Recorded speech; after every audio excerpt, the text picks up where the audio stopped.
তাহলে এবার দেখেন, আমরা করব হচ্ছে বিবিএ অনার্স ফোর্থ ইয়ার 2019 সালের অঙ্ক। বলছে কি ঢাকা লিমিটেড হ্যাজ ইবিআইটি 3 লক্ষ, দ্য কোম্পানি এমপ্লয়স টাকা 10 লক্ষ, ডেপ্ট ডেপ্ট বি এর মান 10 লক্ষ, কেয়ারিং 10% ইন্টারেস্ট আই, কেডির মান 10% interest, the equity capitalization rate applicable the company is 15%, K e কত percent? 15%। What is the market value of the company under NI approach? তাহলে মার্কেট ভ্যালু বলতে কাকে বোঝায়? এই যে ভি কে বোঝায়।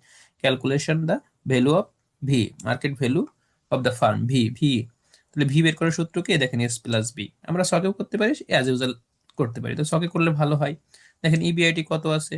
3 লক্ষ টাকা। সেখান থেকে ইন্টারেস্ট বাদ দাও, ইন্টারেস্ট কত? এই যে 10 লাখের উপর 10%, তাহলে কত হলো? 1 লক্ষ। 3 লক্ষ থেকে 1 লক্ষ বাদ দিলে 2 লক্ষ। এই 2 লক্ষের নাম কি? ইবিটি। ইবিটি কে কে ই দ্বারা ভাগ করলে এস এর মান পাবো। কিসের মান পাবো? এস এর মান। তাহলে কে ই কত দেওয়া আছে? কে ই দেওয়া আছে এই যে 15%, তার মানে কি 0.15। 2 লক্ষ 0.15 ভাগ দিলে হয় 13,33,333। এটা হচ্ছে এস এর মান। এটা হচ্ছে কিসের মান? এস এর মান। এটা কিসের মান? এস এর মান।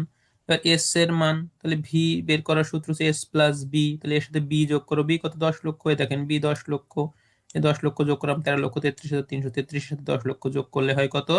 23,33,333। এগুলো আপনারা কি করতে পারেন?